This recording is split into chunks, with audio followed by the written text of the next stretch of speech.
Exacto, cuando salimos. No, somos humanos. cuestiones técnicas y sabiendo que Horacio estaba en la ruta también se complica. No sé si ya tenemos la comunicación telefónica. Bueno, hablábamos de dialogar con Horacio Tetamanti. Horacio, buen día. Edgardo Díaz y el equipo te saluda.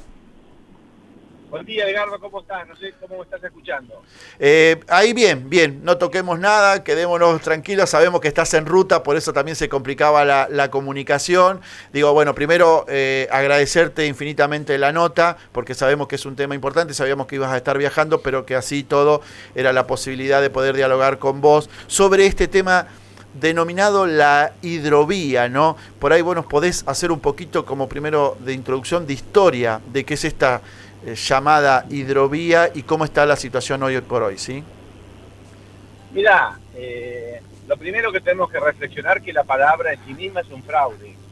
Digamos, la palabra hidrovía es extraña en nuestro lenguaje, el español, no existe, no la podemos encontrar en un diccionario porque no tiene significado. No refiere a ningún sujeto ni geográfico ni histórico que podamos recordar. Todos aquellos que fuimos a la escuela pública nunca escuchamos a ninguna maestra que nos hablara de hidrovía. Sí, por supuesto conocemos, tenemos una fuerte identificación con lo que es el río Paraná, el río de la Plata, el río Uruguay, el río Paraguay y todos los sujetos geográficos que a lo largo de todas nuestras escuelas primarias y secundarias estudiamos, no solamente desde el punto de vista geográfico, sus límites, sus afluentes, sus características, sino que también desde el punto de vista histórico, desde el punto de vista político.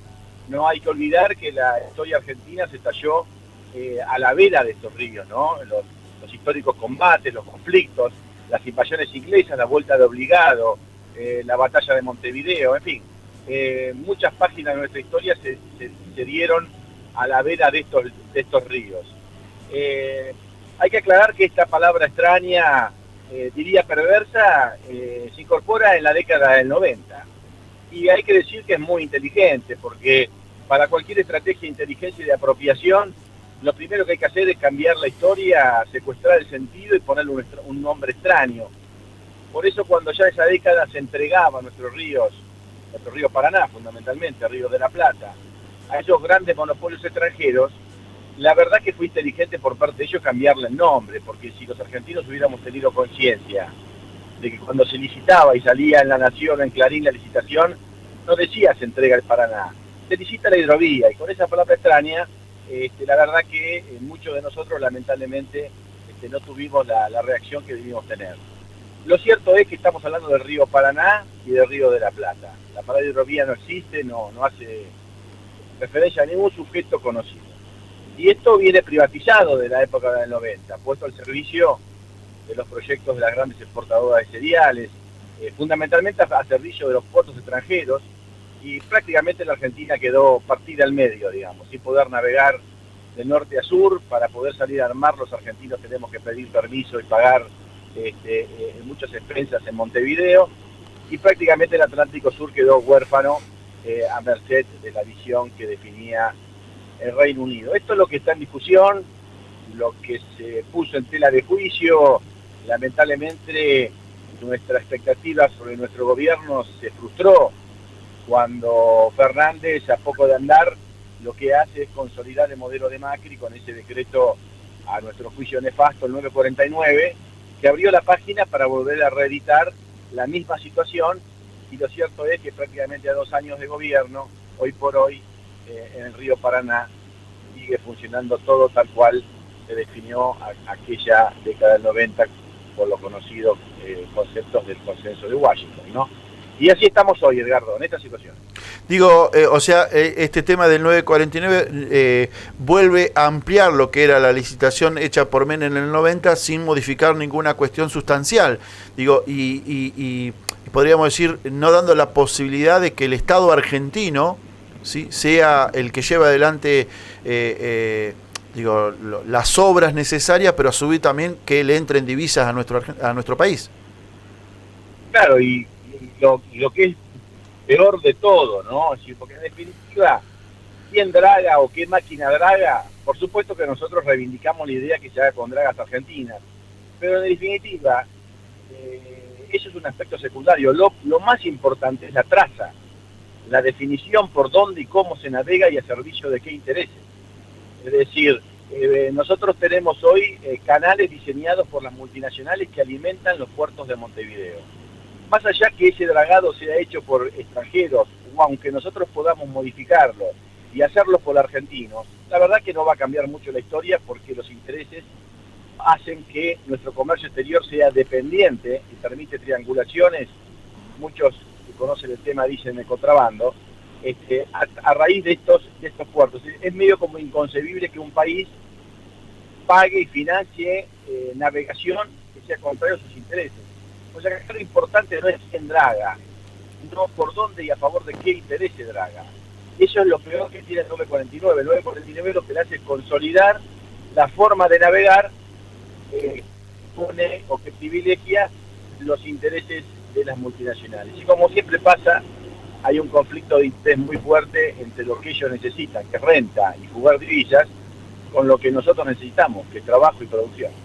Digo, y bien decías vos, a ver, muchos apostamos y seguimos apostando a este gobierno que en su momento se trabajó y mucho para que en el 2019 volviéramos a ser gobierno y que cambiaran las políticas, digo, con respecto a principalmente estas cuestiones. Digo, ha habido muchas, pero muchas voces realmente que se han levantado en contra de este decreto el 949 del 20 que llama a licitación. Digo, a ver, ¿esto ya es una cosa juzgada, lo del decreto, o todavía está la posibilidad de que el gobierno cambie de posición, que revea el tema y que realmente aquellas voces como la tuya y le den muchos más, porque realmente durante el 2020 y el 2021 ha habido un montón de compañeros y compañeras del campo nacional y popular que se han levantado en contra del decreto, y hasta la fecha no han sido oídos, pero ¿vos crees posible la posibilidad de que el gobierno cambie con respecto a esta situación? Mira, Carlos, yo creo que nosotros tenemos que hacer una conceptualización de lo que es nuestro gobierno. Nuestro gobierno es una coalición de tres patas. Una visión neoliberal muy parecida o que comulga con los principios que manejaron en el gobierno de Macri. Tenemos otra pata progresista, digamos, que en algunos casos opera, diría, medio como simultáneamente con el neoliberalismo. Y después tenemos una pata fuerte, que es un sector peronista que tiene claramente concepto. No hay que olvidar que Jorge Tariana, que fue una de las voces que se mató con el 949, hoy es ministro de Defensa. Yo no puedo creer que por de un cargo a otro cambie Jorge su forma de pensar, con lo cual seguramente descarto que tiene una voz fuerte en defensa, por ejemplo, del canal Magdalena. Es una concepto bastante simbólico. Sin embargo, lo cierto es que ya habiendo estado todo listo, habiéndose ya demostrado públicamente la justificación de todos los estudios, que faltaban cosas, que no había cálculos, que no sabían estas cosas, cuando demostramos que estaba todo hecho, hoy la verdad es que solamente está la firma del ministro de Transporte para que Magdalena se haga. Ahora, ¿por qué no se hace? Seguramente el ministro de Transporte debe ser una de las partes que no son peronistas del gobierno y que obviamente responde más a intereses de estas multinacionales, o que es una continuidad. A mí no me cabe la menor duda que el Ministerio de Transporte del presidente Fernández es una continuidad de la política de Díez. Además, que son condiciones de acreditar cuando uno analiza, porque no es que no se hizo nada. Es decir, este gobierno se lo critica porque no hizo nada. La verdad que hizo poco y nada, pero bueno, tiene alguna explicación en términos de la pandemia. Pero en tema de transporte hizo y mucho. Porque entre otras cosas, por ejemplo, las primeras medidas que toma es la renovación de las concesiones del puerto de Buenos Aires a las multinacionales, por ejemplo, o el 949. O sea, ha avanzado fuertemente en concluir aquellos capítulos que no había llegado a terminar el gobierno de Macri. Con lo cual, esta es la situación actual, en una situación de conflicto. Es evidente que después del trágico fallecimiento del ministro Meoni, esa impronta neoliberal entró en una especie de crisis conceptual, se siguió con una cantidad de resoluciones nuevas, contradictorias, Y la verdad es que hoy es todo un mamarracho. Lo que es la política de transporte en Argentina, hoy podemos decir absolutamente que es un absoluto mamarracho y que está llegando a su fin, porque esto ya no es continuable en el tiempo. Con lo cual ahora llegaron los momentos de la definición. O Fernández se define como neoliberal, o Fernández se define como progresista, o Fernández se define como peronista. Y yo creo que ahí lo vamos a ver en esta política, porque va a tener que tomar la decisión, o termina de entregar el Paraná, con lo cual está claro que él vino a hacer una política neoliberal, o realmente avanza con el Canal Magdalena y avanza con la recuperación de la soberanía del río Paraná y del río de la Plata. Yo creo que ahora nosotros nos llamamos a, más allá de una posición crítica, yo la he tenido fuertemente crítica, pero siempre con la tenida especulación, porque tampoco uno, por más que esté en contra de nuestro gobierno, no debe cometer el error de que por despecho convertirse en un funcional a lo que es peor que este gobierno, que es un gobierno de neoliberal, por ejemplo. Donde ahí sí no hay contradicciones, es absolutamente neoliberal. Ni siquiera tenemos lugar para apelar a sectores con pensamiento nacional que hoy, sin duda a duda, nuestro gobierno todavía los tiene. Esperemos que los fortalezcamos. Lo cierto es que nosotros habíamos tomado una fecha que fue el 14, y en el 14 se terminó. Nosotros no tenemos revancha. La próxima derrota es una derrota definitiva de la Argentina, peligrosa además, porque ya no va a ser un gobierno light como el de Macri, va a ser una cosa muy profunda. Con lo cual este presidente va a tener que empezar a tomar decisiones de fondo, y si no lo hace por convicción, lo vamos a tener que hacer obligar por la presencia nuestra en las calles. O sea que bueno, estamos en eso, tratando de ahora, por supuesto con un discurso distinto.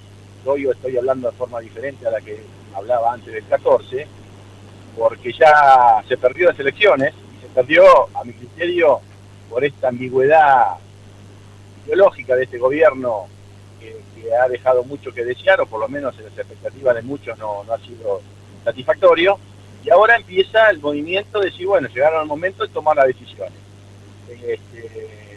Creo que la Argentina de acá a marzo, abril o a mayo del año que viene va a tener que tomar decisiones muy de fondo. Y bueno, ahí tenemos que estar los que tengamos que estar para avanzar con lo que haya que avanzar. Y yo creo que, entre otras cosas, la soberanía del Paraná, a mi criterio, es uno de los puntos neurálgicos. Que inclusive, como yo digo, a veces, es 10 veces la deuda externa, pero que no tiene Estado público. Y yo tengo miedo que haya algún tipo de pacto medio raro, medio subterráneo, entre parte del gobierno de Fernández y el gobierno de Macri, porque hay que decir, hoy por hoy siguen las obras en el puerto de Buenos Aires, siguen las constructoras de Macri haciendo negocios en el puerto de Buenos Aires, y sigue el proyecto de convertir a la Argentina en un país mediterráneo como una especie de furgón de cola de Montevideo, por donde se quiere seguir traficando nuestras exportaciones. Con lo cual, esa es la situación que tenemos hoy, Edgardo. Sí, Horacio, digo, bien decías vos, creo que es un tema que lo vamos a continuar más allá de esta situación del decreto 949, porque hay toda una cuestión de fondo detrás, política, de decisión política, y bien decías vos, hacia qué gobierno quiere el presidente Alberto Fernández en estas situaciones. Desde ya, agradecerte infinitamente, sabemos que andás en ruta, esperemos que cuando andes por Mar del Plata te podamos tener en el piso, porque realmente son temas importantísimos para seguir hablando, ¿sí?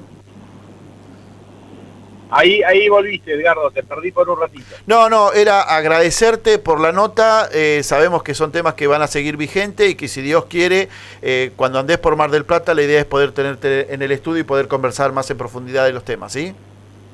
No, por supuesto, agradecido a vos, y yo creo que son temas que no hay que dejar que se pierdan, porque sin lugar a duda el futuro de la Argentina en gran parte depende del Paraná. Si no recuperamos la soberanía, nuestro futuro va a ser muy complicado.